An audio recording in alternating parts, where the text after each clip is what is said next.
विघ्न विनायक मूर्ति की जय। आदिपराशक्ति माता की जय। सद्गुरुनाथ महाराज की जय। आंजनेय मूर्ति की जय। आयुराशास्ते सुप्रजास्त्वमाशास्ते सजातवनस्यामाशास्ते उत्तरां देवयज्ञामाशास्ते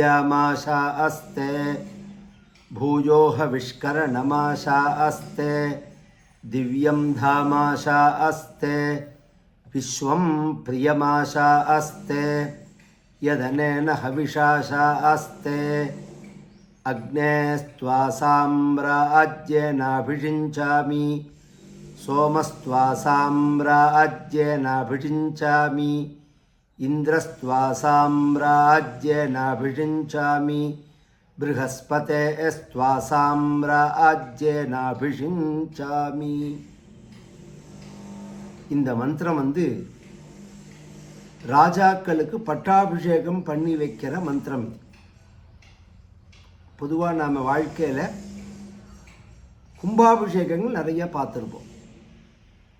அங்கங்கே நிறைய கிராமங்கள், நகரங்கள், அவரவர்கள் இருக்கக்கூடிய குடியிருப்புகள், காலனிகள், தெருக்களில் நிறையா நடக்கிறது. கும்பாபிஷேகமே 2 காலமாக, 4 காலமாக, 6 காலமாக, 8 காலமாக, 12 காலமாக, 24 காலமாக இப்படிலாம் வச்சு ஏக குண்டமா, 3 குண்டமா, பஞ்ச குண்டமா, சப்த குண்டமா, நவகுண்டமா, 12 குண்டமா, 16 குண்டம் இப்படிலாம் இருக்குது. இதெல்லாம் கும்பாபிஷேகத்துக்குள்ளதான ஒரு விதிமுறை. பட்டாபிஷேகம் யாராவது பார்த்துருக்கேளோ? பட்டாபிஷேகம்ங்கிறது நீங்கள் கேட்க தான் முடியும். கதையில் ராமருக்கு பட்டாபிஷேகம் பண்ணி வச்சார் வசிஷ்டர் அப்படின்னு கேட்க தான் முடியும். புராணங்கள் எடுத்து பார்த்தோம்னா 2 தெய்வங்களுக்கு பட்டாபிஷேகம் பண்ணினதாக புராணங்கள் சொல்கிறது. ராமாயணத்தில் எடுத்து பார்த்தோம்னா ராமருக்கு பட்டாபிஷேகம் பண்ணினார் வசிஷ்டரை முதலிய மகரிஷிகள். 8 பேர் பண்ணணும். அது 8 ரிஷிகள் பண்ணணும், 8 கன்னிகைகள் பண்ணணும், சின்ன பெண்கள் கையால் பண்ண சொல்லணும். அப்புறம் மற்றவர்கள்லாம் பண்ணணும். இது பட்டாபிஷேக விதி. அது மாதிரி ராஜராஜேஸ்வரிக்கு பட்டாபிஷேகம் நடந்ததாக தேவி பாகவதன் சொல்கிறது. தேவி பாகவதத்தில் கடைசியில் தேவதைகள்லாம் சேர்ந்து மணித்வீபத்தில் ராஜராஜேஸ்வரிக்கு பட்டாபிஷேகம் பண்ணி வச்சாள் அப்படின்னு வர்றது. இந்த 2 தான் தெய்வங்கள் ரீதியாக பட்டாபிஷேகம் அப்படின்னு வர்றது. கிருஷ்ணாவதாரத்துக்கே பட்டாபிஷேகம் கிடையாது. ஏன்னா பகவான் முடிசூடுற மன்னன் கிடையாது கிருஷ்ணாவதாரத்தில். எது ராஜ்யத்தை வேண்டாம்னு சொன்னதுனால கோக்களை மேய்ச்சிந்து வியாபார வழியை பின்பற்றினத்தினால க்ஷத்திரியர்கள் அப்படிங்கிற அந்தஸ்தை இழந்துடுறான். வியாபாரம் செஞ்சதுனால வைசியர்கள்ங்கிற நிலைக்கு வந்துடுறார். ஆனால் பிறப்பில் க்ஷத்திரியர், தொழிலில் வைசியர். இந்த 2க்கும் நடுவில் இருக்கிறதுனால தான் யாதவர்களை தமிழ்நாட்டில் இடையர்கள்னு சொல்கிறது. இடையில் உள்ளதுனால இடையர்கள். இன்னைக்கு எவ்வளோ பெரிய விஷயங்கள் தமிழும் சம்ஸ்கிருதமும் பின்னி பிணைஞ்சு எத்தனை பெரிய பொக்கிஷங்களை நமக்கு கொடுத்துட்டு போயிருக்கு. நீங்கள் வெறுப்பை காண்பிச்சதுனால, துவேஷத்தை காண்பிச்சதுனால அறிவை தான் இழக்கணும். அத்தனை அறிவுகள் தமிழ்லேயும் கொட்டி கிடக்கு, வடமொழியிலையும் கொட்டி கிடக்கு. நமக்கு தேவை அறிவு. அறிவை அடையிறதுக்கு தான், அறிவால் உயர்வை அடையிறதுக்கு தான் மனித பிறவி அப்படிங்கிறது. அதில் நாம் இந்த மொழி அந்த மொழி, தாய்மொழி அவசியம். அதுவும் தமிழுக்கு சமானமாக மொழியே கிடையாது, அதில் ஆட்சேபனையே கிடையாது. அதுக்காக மற்ற மொழி மட்டம்னு சொல்ல முடியுமா? எங்கள் அம்மா எனக்கு தெய்வங்கிறதுக்காக பக்கத்து வீட்டு அம்மா வந்து மட்டம்னு சொல்லலாமா? நமக்கு என்ன தேவையோ, நம்மக்கிட்ட யார் அன்பு காண்பிக்கிறார்களோ அதை நம்ம ஆதரிக்கணுங்கிறது தான் உண்மை. நமக்கு தேவை அறிவு. அறிவால் தான் மனிதன் உயர்றான், அறிவு தான் மனிதனுடைய உயர்வுக்கு அடையாளம் அப்படின்னு சாஸ்திரங்கள்லாம் சொல்கிறது. அப்போ சம்ஸ்கிருதம் அப்படிங்கிறது தமிழோட பின்னி பிணைஞ்சு இருக்கு. இதை தருமபுரம் ஆதீனம் பரமாச்சாரியால் சொன்னார். இவர்கள்லாம் சொல்கிறார்கள், சாமி அப்படி வந்துட முடியுமா? சம்ஸ்கிருதமும் தமிழும் தான் சேர்ந்து வளர்ந்து இந்த உலகத்துக்கு அத்தனை பொக்கிஷங்களை கொடுத்துருக்கு அப்படின்னார் அவர். அதில் ராஜராஜேஸ்வரி பட்டாபிஷேகம் விஷயமாக சொல்லின்னு வந்தேன். அப்போ இடையர்கள்ங்கிற பேச்சு எதனால் வந்தது?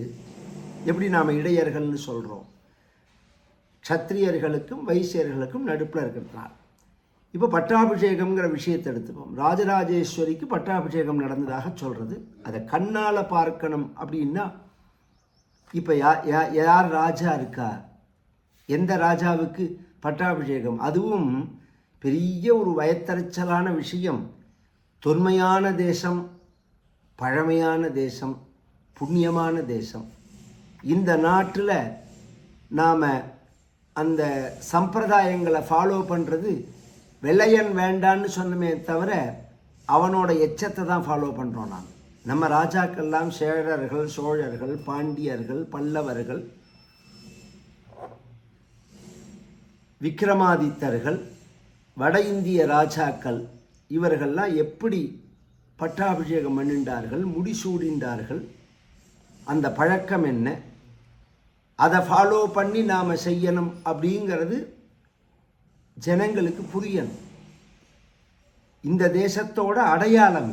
இப்போ பல பேர்கள் வந்து இந்த தேசத்தில் வாழலாம், பல மதங்கள் இந்த தேசத்துக்குள்ளே வந்திருக்கலாம். ஆனால் இந்த தேசத்துக்கு ஒரு அடையாளம் உண்டோணும். அது சனாதன தர்மந்தான் அடையாளம். பழமையான ஒரு சம்பிரதாயங்கள், அதை உலகத்துக்கு நாம் காமிக்கணும். இது ஒரு அடையாளம். எப்படி மற்ற தேசங்களில் உள்ள பழக்க வழக்கங்கள் ஒரு அடையாளமோ அது மாதிரி இது ஒரு அடையாளம். அதில் அபிஷேகம் பண்ணி சகல புண்ணிய நதிகள்லேருந்தும் ஜலம் எடுத்துன்னு வந்து ஜபஹோமங்கள் பண்ணணும். இல்லை ஒரு ஆச்சரியம் என்னென்னா, சமுத்திர ஜலத்தை எதுக்குமே உபயோகப்படுத்தக்கூடாது. நாம் சமுத்திரத்தை பருவ காலங்கள் தவிர மற்ற காலங்களில் ஸ்பரிசிக்கவும் கூடாது. அமாவாசை, மாசப்பிறப்பு, இந்த நாட்கள், கிரகணம், இந்த நாட்கள் மட்டும்தான் சமுத்திரத்தில் குளிக்கலாம். மற்ற நாட்களில் குளிக்கக்கூடாது. சில இடங்களுக்கு அந்த விதி கிடையாது. நம்ம தனுஷ்கோட்டியில் குளிக்கிறோம், திருச்செந்தூரில் குளிக்கிறோம். அது மாதிரி கங்கா துவாரம்னு இருக்குது. கங்கை போய் சேர்ற இடம். நதி எந்த இடத்துல சேர்றாலோ அந்த இடத்துல குளிக்கலாம் எப்போதும். அது காவேரி சேர்ற இடமா இருந்தாலும் சரி, கங்கை சேர்ற இடமா இருந்தாலும் சரி. முகத்வாரம்னு சொல்லுவார்கள், சங்கமிக்கிற இடம், சமுத்திரத்தோடு சங்கமிக்கிற இடம். அதில் 365 நாளும் குளிக்கலாம். மற்ற இடங்கள்லாம் அந்த ஜலத்தை தொட்டாலே உறுத்திட்டு. ஆச்சமனம் பண்ணக்கூடாது, தர்ப்பணங்கள் பண்ணக்கூடாது. அதில் அந்த ஜலத்தை குளிக்க தான் குளிக்கலாம், வேற எதுக்குமே உபயோகப்படுத்தக்கூடாது. ஒன்றே ஒன்று தான், ராஜாவுக்கு நாம் பட்டாபிஷேகம் பண்ணுறமே அந்த இடத்துக்கு மட்டும்தான் இந்த சமுத்திர ஜலத்தை உபயோகப்படுத்தலாம்.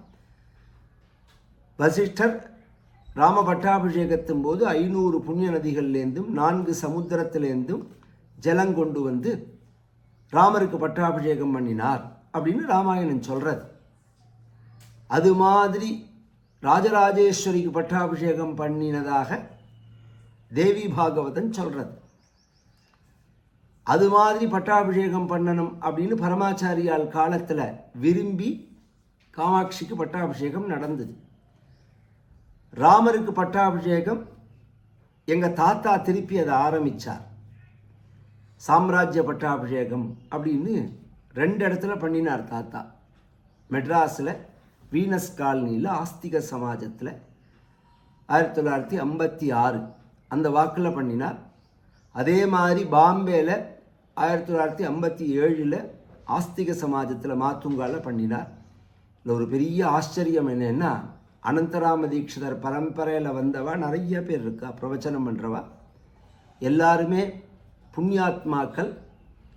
ஆனால் பகவான் இந்த 2 ராமருக்கும் திரும்பவும் எங்கள் தாத்தா காலத்துக்கு அப்புறம் திரும்பவும் சாம்ராஜ்ய பட்டாபிஷேகம் இந்த கையால் பண்ணுற பாக்கியத்தை கொடுத்தார். அதுக்கப்புறம் தாத்தாக்கு அப்புறம் 50 வருஷம் கழிச்சு 60 வருஷம் கழிச்சு நான் பண்ணினேன். ஆஸ்திக சமாஜம் மெட்ராஸ் ஆஸ்திக சமாஜத்துலேயும் ராமருக்கு நடந்தது, பம்பாயில் உள்ள ஆஸ்திக சமாஜம் மாத்துங்காலையும் நடந்தது, கும்பகோணத்தில் உள்ள கோதன் ராமருக்கு நடந்தது. இது மாதிரி 8 இடத்துல ராமருக்கு பட்டாபிஷேகம் ராமர் பண்ணின்னு இருக்கார் அவருடைய கிருபையினால். ராஜராஜேஸ்வரிக்கு பட்டாபிஷேகம் பண்ணணும் அப்படிங்கிறது தாத்தா ஒரு தடவை பண்ணினார். அதுக்கப்புறம் புவனேஸ்வரிக்கு பண்ணினார். அதுக்கப்புறம் பட்டாபிஷேகம் இது ஒரு 70 வருஷமாக நடக்கல. இது பெரியவாள்கிட்ட சொன்ன உடனே பெரியவாள் காமாக்கியால் அதை பண்ணணும்னு சொல்ல காமாக்கியால் போய் பண்ணினோம்.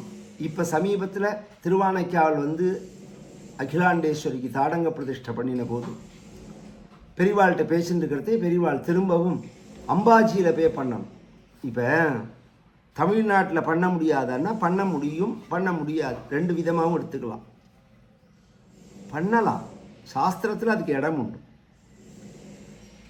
லௌகிக ரீதியாக நமக்கு இன்னும் சாதகமாக அமையலை.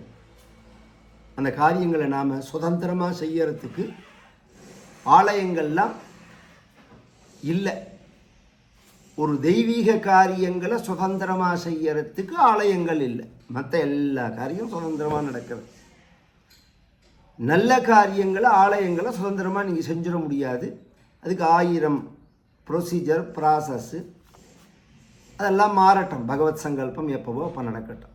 இப்போ நான் சொல்ல வர்றது அம்பாஜி அப்படிங்கிறது குஜராத்தில் இருக்கக்கூடியதான சக்தி பீఠம். அது அம்பாளுடைய ஹிருதயஸ்தானம். அது அந்த இடத்துல அம்பாளுக்கு பட்டாபிஷேகம் பண்ணணும் அப்படின்னு ஆச்சாரியால் சொல்லி அந்த பட்டாபிஷேகம் ஜூன் மாதம் 26லேருந்து ஜூலை 5 பர்யந்தம் ஆஷாட நவராத்திரின்னு பேர். பொதுவாக அந்த ஆஷாட நவராத்திரி 4 நவராத்திரியில் ஒரு நவராத்திரி. வசந்த நவராத்திரி, ஆஷாட நவராத்திரி, சரண் நவராத்திரி, மாக நவராத்திரி அப்படின்னு. இந்த ஆஷாட நவராத்திரிக்கு என்ன விசேஷம்னா ஆஷாட நவராத்திரியில் அம்பாள் வாராகியாக பிரகாசிக்கிறாள், சாக்கம்பரியாக பிரகாசிக்கிறாள். சாக்கம்பரின்னு ஒரு அம்பாள். அந்த அம்பாளுக்கு என்ன விசேஷம் அப்படின்னா சுருக்கமாக சொல்கிறேன். அந்த அம்பாள் எங்கே பிரதிஷ்டை பண்ணி ஆராதனம் பண்ணப்படுறதோ அந்த இடத்துல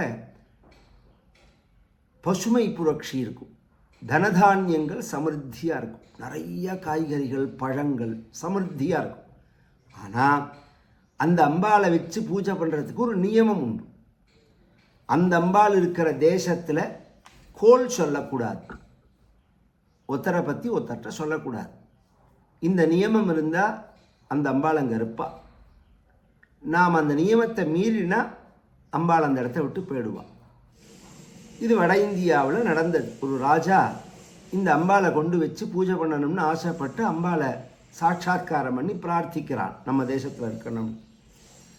அம்பாள் சொன்னால் எனக்குள்ள நியமம் உனக்கு தெரியுமேப்பா, என்னை பற்றி கோல் சொன்னால் நான் அந்த ஊரில் இருக்க மாட்டேன், கோல் சொல்லாமல் நான் கவனிச்சுக்கிறேன் ஜனங்களை அப்படின்னா. அதே மாதிரி தண்டோரா போட்டுவிட்டான், யார் கோல் சொன்னாலும் தண்டனை கொடுக்கப்படும்னு. அம்பாளையும் பிரதிஷ்டை பண்ணினான், அம்பாளும் பரம திருப்தியோடு தங்கினான். கொஞ்சம் காலம் போச்சு, இந்த ராஜாவை கூப்பிட்டாள் அம்பாள். நான் இந்த இடத்த விட்டு கிளம்ப போகிறேன்னா. ஏன்னு கேட்டாள். கோல் சொல்லிட்டார்கள், அதனால் கிளம்ப போகிறேன்னா. ராஜா கேட்டான், யார் சொன்னா, யார்கிட்ட சொன்னான்னு. இது அம்பாள் சொல்லிட்டு தான் போகணும், இந்த நியமம் முன்னாடியே இருக்குது. ராஜா பேசியிருக்கான், நீ கிளம்புறதுக்கு முன்னாடி யார் கோல் சொன்னாலும் என்கிட்ட சொல்லிட்டு தான் நீ கிளம்பணும். சரி, அம்பாள் அன்றைக்கி ஒத்துணுட்டான். இப்போ சொன்னால் அம்பாள் என்ன பண்ணினால் பேசாமல் இருந்தாள். ஏன் அப்படின்னா யார் சொன்னா கோல் அப்படின்னு அம்பாள் சொன்னால் அம்பாள் கோல் சொன்ன மாதிரி ஆகிடும். அதனால் சிரிச்சுன்னு அம்பாள் பேசாமல் தங்கிவிட ராஜாவும் அந்த இடத்துல அம்பாளை சாஸ்வதமாக பிரதிஷ்டை பண்ணுறதுக்கு ஒரு உபாயம் தேடி கண்டுபிடிச்சா. நீ சொல்லிட்டு போனால் தான் இங்கேருந்து கிளம்பலாம்னா சரின்னு விட்டாள் அன்றைக்கி அம்பாள். இன்றைக்கி சொன்னால் அம்பாள் கோல் சொன்ன மாதிரி ஆகிடுமே, அதனால் பேச முடியல அம்பாளாலேன்னு ஒரு சரித்திரம் புராணத்தில். இந்த அம்பாஜிக்கு என்ன விசேஷம்னா அங்கே ஆண்ட ராஜா நித்தியப்படி அம்பாளுக்கு சர்க்கரான்னம் நைவேத்தியம் பண்ணுவாள். அம்பாள் பிரத்யக்ஷமாக சாப்பிடுவாள். அது ஒரு நாளைக்கு அம்பாள் சாப்பிடலை. என்ன காரணம் அப்படின்னு பார்க்கிறான். அந்த ஆகாரம் நியமத்தோடு தான் பண்ணப்பட்டிருக்கு, ஆச்சாரத்தோட, மடியா சுச்சியா ருச்சியா, அதில் தோஷம் இல்லை. சரி, வேறு ஏதாவது ஆகாரத்தில் கலந்துருக்கா? ஏன்னா நாம் பண்ணும்போது ரொம்ப ஜாக்கிரதையாக இருக்கணும். இந்த தலைக்கேசங்கள், நகங்கள் பட்டு, இந்த பிளாஸ்டிக்கெல்லாம் பண்ணுறோம் பற்றியில், இந்த சில பேர் பால் கட் பண்ணுற தேவை பிளாஸ்டிக்கை பாலில் போட்டுருவான். இத்தினூண்டு, அது என்ன இத்தினூண்டு கட் பண்ணுறதுன்னா பெருசாக கட் பண்ணினா தானே அளவு தெரியும் நமக்கு. செய்வன திருந்த செய் அப்படின்னு சாஸ்திரம். அதில் அதுவும் இந்த பிளாஸ்டிக் மாதிரி மகா பாபி சத்ரு எதுவுமே கிடையாது. அது ரசாயன உரம், பூச்சிக்கொல்லியை ஒழிச்சுட்டா ஆஸ்பத்திரிக்கு வேலையே கிடையாது. அவ்வளோ ஆரோக்கியமாக இருக்கலாம் நம்ம. இதுதான் சத்தியம். இது வரும் கொஞ்ச நாள். இங்கே அம்பாளுக்கு ஏதாவது நைவேத்தியத்தில் தோஷம் இருக்கான்னு பார்த்தா சோதித்து பார்த்தா அப்படியும் இல்லை. அம்பாள் சாப்பிடலேன்ன உடனே அவனுக்கு தாங்க முடியாமல் பக்கத்தில் உள்ள தூணில் முட்டிக்க போனான். அம்பாள் ஒரு நிமிஷம் இருன்னாள். ஏன் நீ ஏன் சாப்பிடல? நான் வருத்தத்தில் இருக்கேன். என்ன வருத்தம்? இங்கே துவாரகையிலேருந்து ஒரு 200 பாகவத்தால் பிருந்தாவனம் போகிறார். அவர்கள் ஒவ்வொரு இடத்துலையா சாப்பிட்டுன்னு வந்தார்கள். இந்த அம்பாஜி பக்கத்தில் ஒரு காட்டில் இருக்கார்கள். 3 நாளாக அவள் சாப்பிடல. அவளுக்கு சாப்பாடு கிடைக்கல. அவள் சாப்பிடாம நான் எப்படி சாப்பிடுவேன்னு கேட்டாள் அம்மா. பாகவத சுந்தரகாண்டத்தில் அதிதிக்கில பூஜாருகாக சமுத்திரராஜன் சொல்கிறான், நீ என் வழியாக போகிறதே உனக்கு நான் சாப்பாடு போடாமல் நான் எப்படி இருக்க முடியும்னு கேட்குறேன். இது நம்ம தேசத்தினுடைய ஆணி வேறது. ஒருத்தர் வாசலில் உட்கார்ந்துருந்தா நீ யார், எந்த ஊர், என்ன பேர், என்ன அட்ரஸ்லாம் கேட்க மாட்டான். சாப்பிட்டேலா, தீர்த்தம் சாப்பிட்றேலா, வீட்டுக்குள்ளே ஒருத்தர் வந்தாலே என்ன சாப்பிட்றே. இப்படி இருந்த தேசம் இது, இப்படி பழகின தேசம் இது. இந்த விருந்தோம்பல்ங்கிறது தான் நம்மளுடைய கிரகஸ்த தர்மமே. இல்வாழ்வான் என்பான் இயல்புடைய மூவருக்கும் நல்லாற்றில் நின்ற துணை அப்படிங்கிறார் வள்ளுவர். இதுதான் கிரகஸ்த தர்மமே. கல்யாணம் பண்ணிக்கிறதே இதுக்கு தான். குழந்தை பெற்றுக்கிறதோ சிற்றின்ப சுகத்தை அடையிறதோ ஊரில் உள்ள நாய் நரியெல்லாம் அடையலையா என்ன? பின்ன நம்ம எதுக்கு பண்ணிக்கிறோம்னா 4 பேருக்கு நாம் வயறார சாப்பாடு போடணும் அப்படிங்கிறதுக்காக. அதனால தான் ஏகஸ்வாது நபுஞ்சீதா அப்படின்னு சாஸ்திரம். ஒரு ஆளாக சாப்பிடவே கூடாது, ஒத்தையாக சாப்பிடவே கூடாது. அம்பாள் சொல்கிறாள் 200 பாகவதால் பட்னி கிடக்கால், நான் எப்படி சாப்பிடுவேன்னா. உடனே ராஜா ஒரு நிமிஷம் நான் கிளம்பினான். நேர காட்டுக்கு போனான். எல்லா ஏற்பாடும் பண்ண சொன்னான். 1 மணி நேரத்தில், ராஜாங்கம்னா 1 மணி நேரத்தில் சமைச்சு அத்தனை பேருக்கு சாப்பிட்டு பாடு போட்டுட்டு திரும்பி ராஜா நமஸ்காரம் பண்ணினான். அம்பாள் சாப்பிட்டா. அப்பேற்பட்ட அம்பாஜி கோவில் இது. அதில் அம்பாளுக்கு அந்த ஊரில் க்ஷேத்திரத்தில் பட்டாபிஷேகம் பண்ண போகிறோம். 9 நாள் ராஜராஜேஸ்வரி பட்டாபிஷேகம். தேவி பாகவதம் எப்படி ராம பட்டாபிஷேகத்துக்கு ராமாயண பாராயணம் பண்ணிட்டு பட்டாபிஷேகம் பண்ணணுமோ, அது மாதிரி அம்பாளுக்கு தேவி பாகவதம் பாராயணம் பண்ணிட்டு பட்டாபிஷேகம் பண்ணணும். தேவி பாகவதம் உபன்யாசம் உண்டு. இன்னைக்கு ஆளே கிடையாது. தேவி பாகவதம் பிரவச்சனம் பண்ணுறவாளே கிடையாது சவுத் இந்தியாவில். எனக்கு தெரிஞ்சு எங்கள் தாத்தா பண்ணினார், நம்ம சோமதேவ சர்மான்னு ஒருத்தர் அவர் பண்ணினார், நம்ம டிஎஸ் பாலகிருஷ்ணாஷில் பண்ணினார், எங்கள் பெரியப்பா ராமதீட்சிதர் பண்ணினார், எங்கள் அப்பா பாபு தீட்சிதர் பண்ணினார். அதுக்கப்புறம் யாருமே எனக்கு தெரிஞ்சு பண்ணுறவாளே கிடையாது. தெரியாதுன்னு அர்த்தம் இல்லை. அதை ஜனரஞ்சகமாக சொல்கிறது எப்படிங்கிறது கொஞ்சம் சிரமப்படணும். அது ஏன்னா எல்லாம் மந்திர சாஸ்திரங்கள், மந்திர விஷயங்கள், பீஜாட்சரங்களை பிரதானமாக கொண்ட சரித்திரங்கள் அப்படிங்கிறத அதை சொல்லும்போது அதை பற்றின ஒரு நாலெட்ஜ் இருந்தால் தான் அதை பற்றி பேச முடியும். வெறும் இதிகாச புராணம் மாதிரி பேச முடியாது. அதை மந்திர சாஸ்திரங்கள் தெரிஞ்சிருக்கணும். அந்த உபன்யாசம் நடக்கிறது. நித்தியப்படி நவாவரண பூஜை நடக்கிறது. துர்வாச கல்பத்தில் சாத்வீகமான மார்க்கத்தில், ஏன்னா அம்பாளுடைய ஆராதனமே வாம மார்க்கம்னு இன்னொரு மார்க்கம் இருக்குது, அதை நாம் பின்பற்றுறது கிடையாது. நம்ம மடத்தில் காஞ்சிபுரம்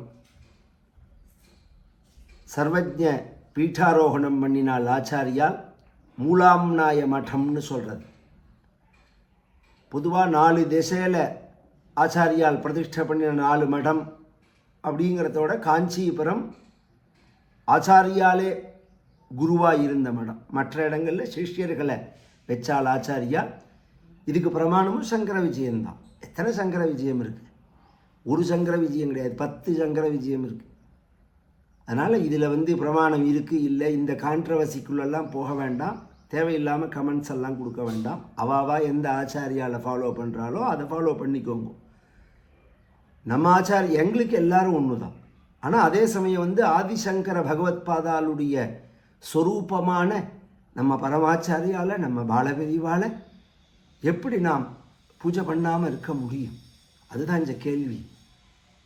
அப்படியே கண்ணு முழுக்க தபஸ். அந்த சப்தம் வாயை திறந்தா எத்தனை சாஸ்திர விஷயங்கள். ஒரு 2 நிமிஷம் பேச்சினாலும் சாஸ்திர பிரமாணம் இல்லாத பேச்சே கிடையாது. ஜனங்களுக்கு ஹீதமான பேச்சு, ஜனங்களை குழப்புற பேச்சே கிடையாது, ஜனங்களுக்கு புரியாத மாதிரி பேசுறது கிடையாது.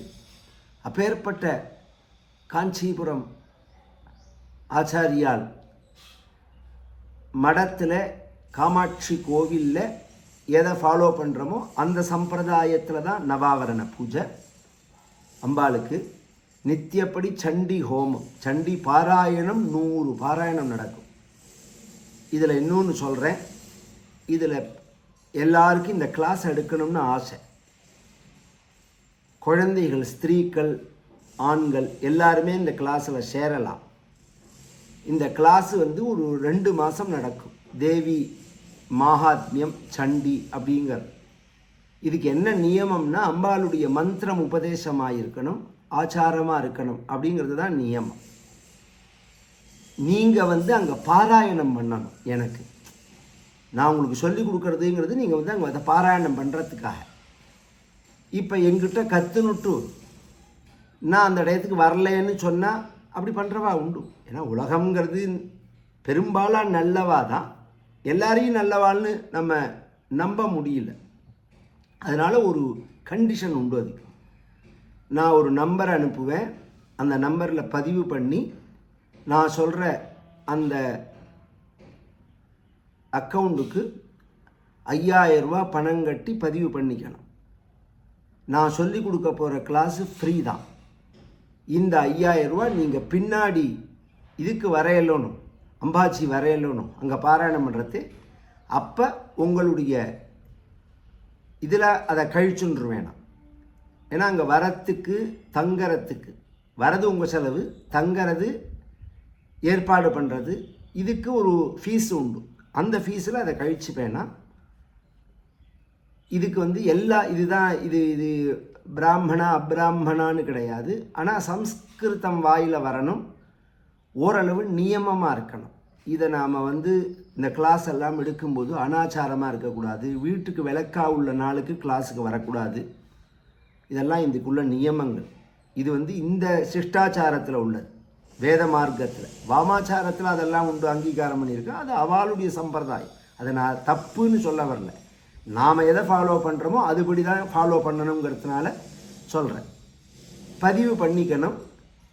டைமிங் எல்லாருக்கும் அனுகூலமான ஒரு டைம் சொல்கிறேன். ஏர்லி மார்னிங்கோ அல்லது ஈவினிங்கோ அல்லது மத்தியான வேலையோ, இது மாதிரி ஒரு 2 டைமாக கிளாஸ் எடுப்பேன் நான். ஏன்னா எல்லாரும் ஒரே டயத்துக்கு வர முடியாதுங்கிறதுனால அப்ராடில் உள்ளவாளும் கலந்துக்கலாம் இதில். ஆனால் வரணும். ஏன்னா அத்தனை பேரும் அம்பாஜியில் அம்பாளுக்கு சண்டி பாராயணம் பண்ணணும்.